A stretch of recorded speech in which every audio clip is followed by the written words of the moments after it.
बाल विकास विषय में आज हम बाल्यावस्था यानी चाइल्डहुड के बारे में जानेंगे कि बाल्यावस्था में बच्चे का शारीरिक विकास किस तरीके से और कैसे कैसे होता है, और इसके बाद हम मानसिक विकास, संवेगात्मक विकास और इसका शैक्षिक महत्व यानी कि हम इसे क्यों अध्ययन करेंगे बाल्यावस्था का, और इसका अध्ययन करने से क्या फ़ायदे हैं और किस तरीके से इन्हें शिक्षा दी जाए, ये सब जानेंगे।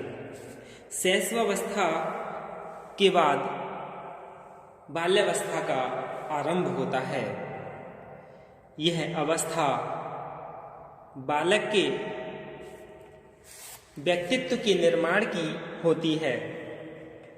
यानी सिगमंड फ्रायड ने बताया भी है कि जो बाल्यावस्था है वो जीवन का निर्माण काल है। ये अवस्था 6 से 12 वर्ष की होती है और इस अवस्था को 2 भागों में बांटा है।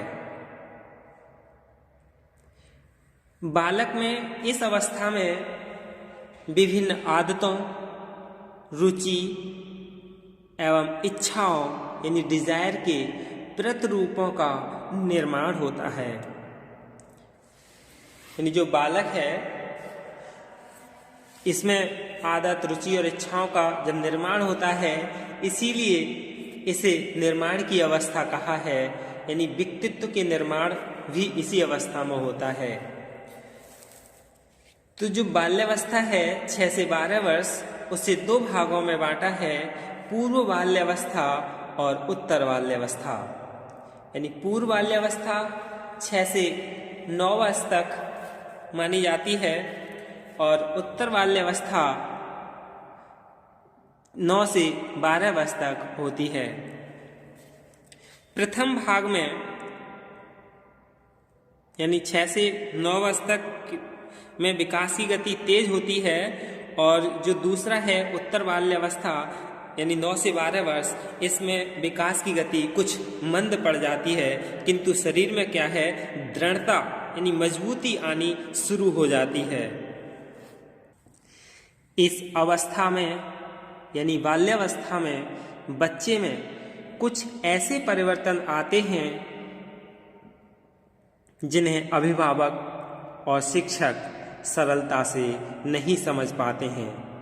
यानी ये अवस्था कैसी होती है, बहुत समझने की दृष्टि से बहुत कठिन होती है। यानी इसे समझ पाना कठिन होता है क्योंकि बच्चे कभी कैसा भी रूप रखते हैं, कभी किस तरीके की एक्टिविटी करते हैं। तो उत्तर बाल्यावस्था में यानी इस अवस्था में बालक के जीवन में स्थायित्व आ जाता है। पहली अवस्था में तो विकास की गति तीव्र गति से होती है, लेकिन दूसरी अवस्था में बालक के जीवन में क्या है, स्थायित्व आ जाता है। अब हम बाल्यावस्था के बारे में जान लें, यानी इनकी परिभाषाएं क्या क्या हैं, किसने क्या कहा है, इन्हें बहुत अच्छे से याद कर लेंगे। एक एक इनका जो डेफिनेशन है वो इनकी विशेषताएं भी हैं, वो इनके नाम भी हैं, और वह क्या है, बहुत इम्पोर्टेंट है।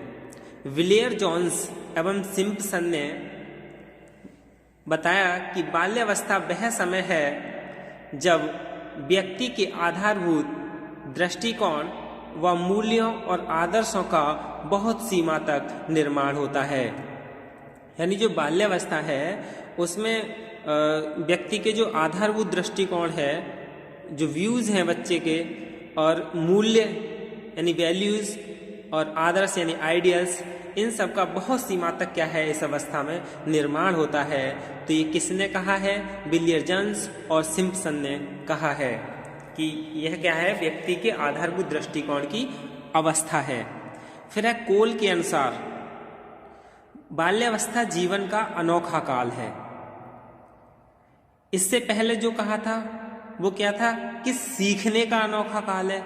शैशवावस्था क्या है, सीखने का अनोखा काल है, और जो बाल्यावस्था है वो क्या है, जीवन का अनोखा काल है। इसे याद कर लेंगे बहुत अच्छे से। इस तरीके से इसमें विकल्प बन जाएगा बनते हैं और आए भी हैं कि जीवन का अनोखा काल किसने कहा है? कॉल ने कहा है। यह जीवन का अनोखा काल कौन सी अवस्था को कहा जाता है? बाल्यावस्था को कहा जाता है। तो बाल्यावस्था का दूसरा नाम क्या है? जीवन का अनोखा काल। याद हो गया होगा कि कोल के अनुसार बाल्यावस्था जीवन का अनोखा काल है। फिर रॉस के अनुसार, रॉस ने क्या बताया है कि बाल्यावस्था जो है वो जीवन यानी मिथ्या परिपक्वता का काल है। ये कई बार आया भी है। यानी छद्म परिपक्वता का काल बाल्यावस्था को किसने बताया है? रॉस ने बताया है। छद्म या मिथ्या इसे कहते हैं कि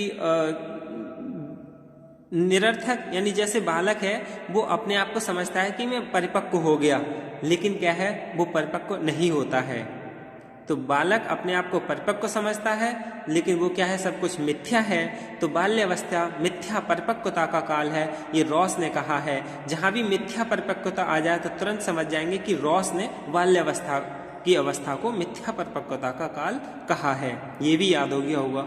अगला है कोल एवं ब्रूस के अनुसार वास्तव में माता पिता के लिए बाल विकास की अवस्था को समझना कठिन है।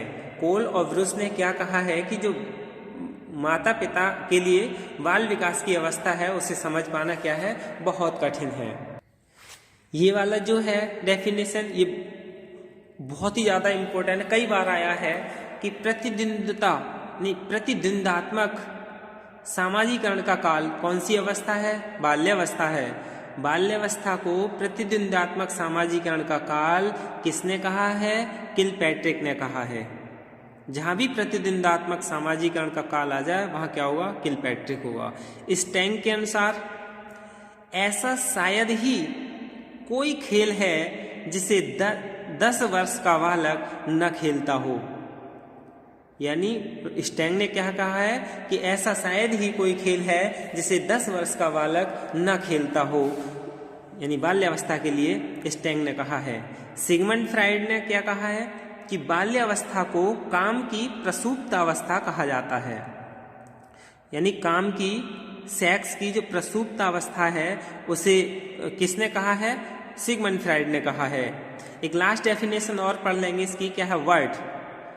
वर्ड ने बाल्यावस्था को भ्रमण व साहसिक कार्य की प्रवृत्ति में वृद्धि होती है बताया है। यानी बाल्यावस्था जो है उसमें भ्रमण और साहसिक कार्य यानी घूमने की आदत बच्चे में आती है, और साहसिक यानी हिम्मत वाले कार्य, साहस वाले कार्य करने की जो आदत है, प्रवृत्ति है, उसमें वृद्धि होती है। यानी ये किसने बताया है? बर्ड ने बताया है। ये सब याद कर लें, बहुत इम्पोर्टेंट हैं ये। हर यानी टेट हो, सी टेट हो, उन सभी में ये डेफिनेशन आती हैं।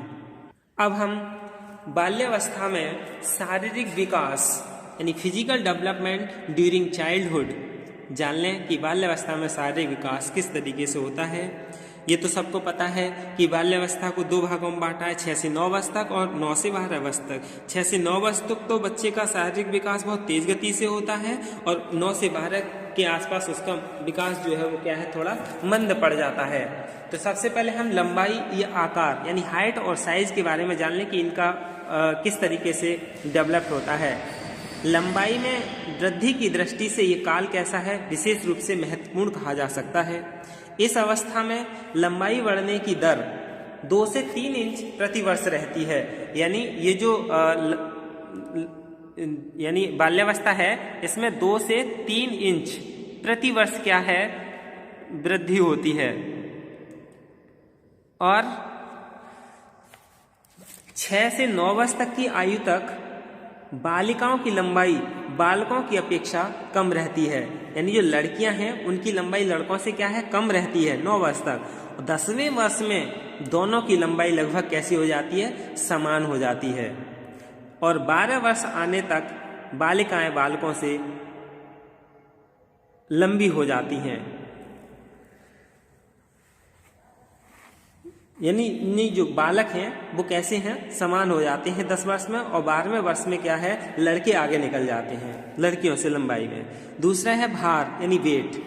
लंबाई की भांति भार में भी बालिकाएं 9 वर्ष तक बालकों से कम रहती हैं तथा 10 से 12 वर्ष के दौरान बालकों से अधिक हो जाती हैं।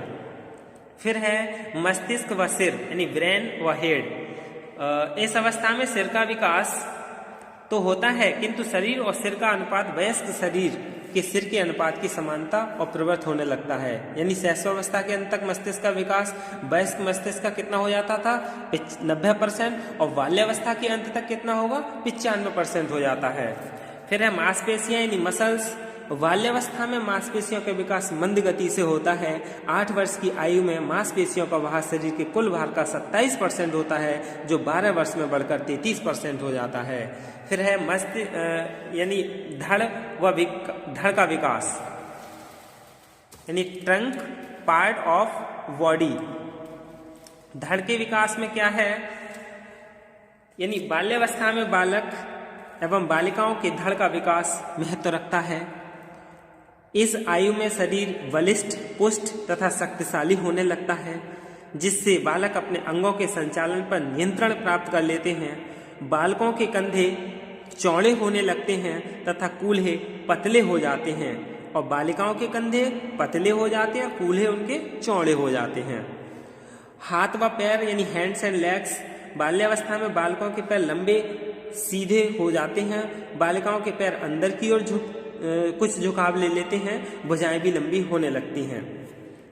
दांत यानी टीथ। बाल्यावस्था में आरंभ में दूध के दांत क्या है गिरने लगते हैं और नए स्थायी दांत आने प्रारंभ हो जाते हैं।